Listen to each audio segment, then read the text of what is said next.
Hey folks, Colin here from Sumthins Recording, and today I'm going to show you one tip to better control the low end on your bass guitar.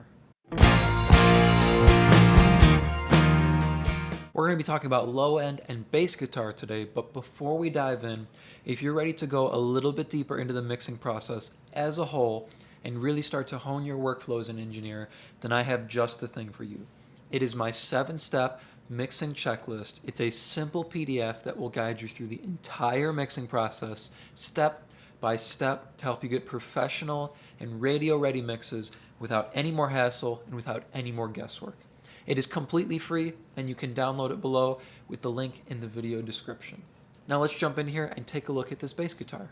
To begin, let me play you what this bass guitar sounds like, and then I'll throw in the drums as well so you can hear the drums and bass and how they're fitting together, how the low end is sitting together between our kick and bass as well. So here's just our bass guitar, and then I'll throw in the drums with it as well.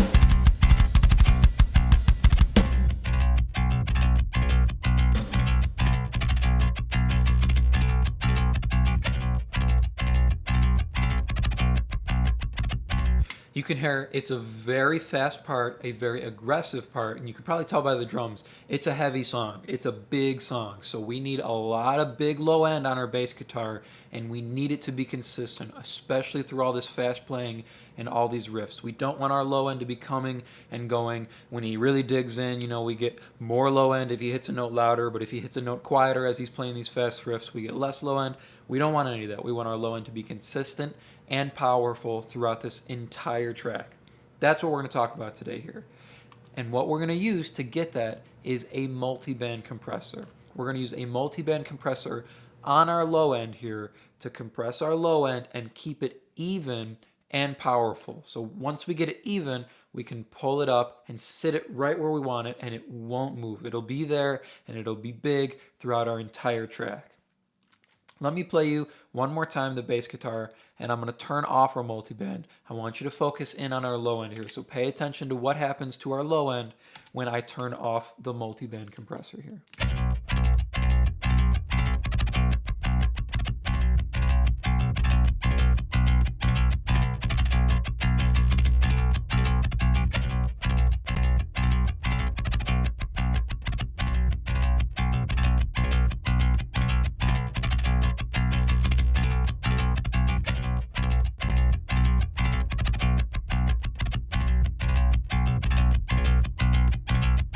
So without the multiband in, things kind of become a little bit more mid-range focused, a little bit more low-mid heavy. When we kick the multiband in, you feel that sub information come back in because our low end is staying consistent. It's staying in one place. It's not coming and going, because you can see there's some sections here where he hits some notes a little bit softer. That's going to happen if you're picking that fast. If you're going at it that fast, you're not going to be able to hit everything that consistently. That's not your focus. Your focus is on performance and playing everything correctly. So you can see there's some notes that he hits louder, some notes that he hits quieter. We don't want our low end to bloom on some notes and then dissipate on other notes. We want it to be consistent all the way throughout. Let's jump in here to our multiband.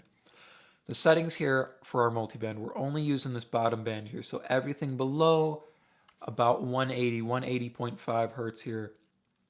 We have the ratio all the way up at 20:1, so using it like a limiter, like a ceiling, we can just bring it down just to where it's starting to compress our bass guitar, maybe more on some notes, and it's going to pin it to one place so we can bring that low end and sit it right where we want it.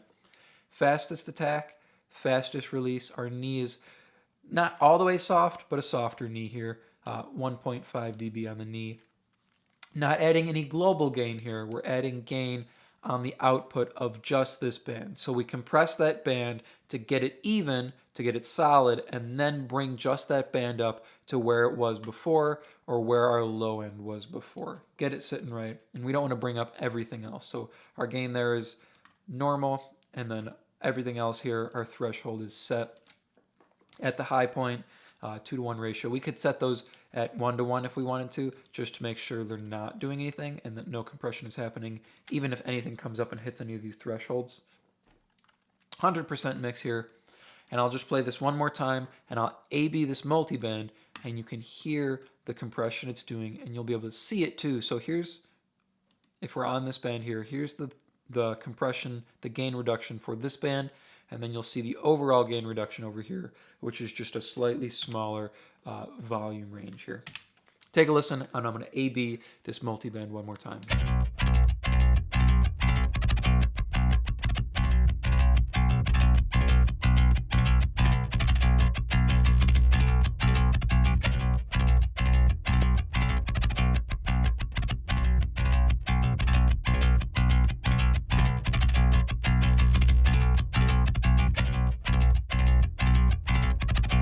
You can actually tell. I want you to watch one more time when I do this. I'm going to play it through, pay attention to our gain reduction, and pay attention to which lines it's happening most on.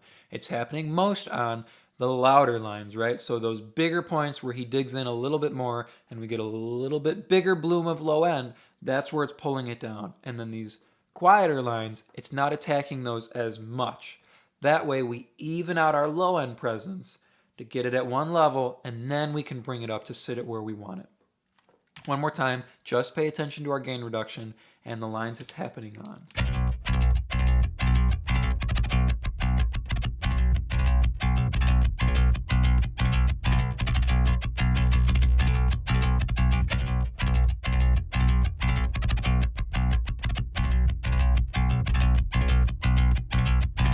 You can see it really comes into play here in the middle on these louder notes, but here, where it's a little bit quieter, not digging in as much, we don't really get any gain reduction at all. You can see it kind of let go for these pieces here, and then we start to amp back up, and we start to get our gain reduction back to keep it at one point, keep it flat.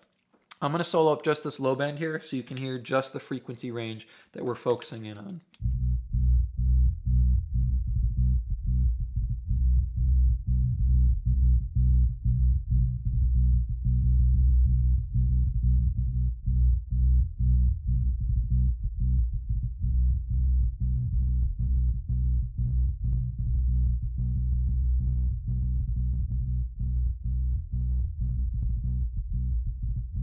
I pulled it down farther. I want to show you what happens if you go too far. You have to be careful with compression on your low end, especially this aggressive. If you pull it up to a limiting range, 20-to-1 ratio, you have to be careful because it can very quickly start distorting your low end. Low end is pretty powerful, and if you start pushing it too heavy into a compressor, you're going to get distortion like that. So we pulled it down. We're doing like a whole bunch of compression here on our low end, really squashing it, and you hear it start to distort the compressor on the output.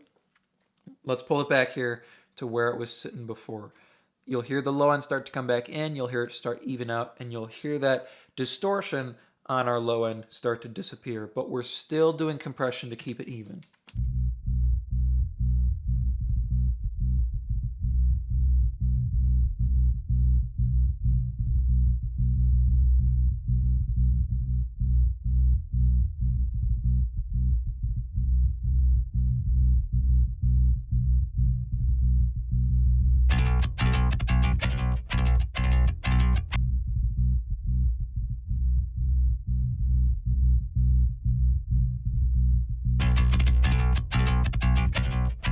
You can hear that low end frequency spectrum is a little bit louder with the compressor in. I bypassed it there for you so you could hear the before and after of just this low band. You can hear it's a little bit louder with the compressor in. That's because we're using our gain knob here to sit the low end where we want it level-wise after we compress it. So pulling down our threshold till we're getting the amount of compression we want. And when you're doing that, bear in mind, you just want to go after the louder points. Those softer points, you might not have to do any compression at all. Those might be fine where they are. Just get those loud lines and even them out. Keep them in place with the quieter lines. Don't attack your quieter lines. Then you'll be distorting your louder lines. Then afterwards, we're using our gain knob here to pull our low end volume back up and sit it where we want it in the mix in comparison to our drums or the low end on our guitars. So we can go a little bit louder. It's not about matching the gain before and after. It's about getting the level right where we want it in the mix. I hope that was helpful for you. Like I mentioned at the beginning of the video, if you're ready to take your mixes to the next level and dial in your strategy as an engineer, then I have just the tool for you, and it is completely free. It is my 7-step mixing checklist, and you can download it below to start creating more professional mixes in less time. Thank you so much for watching, and I will see you in the next video.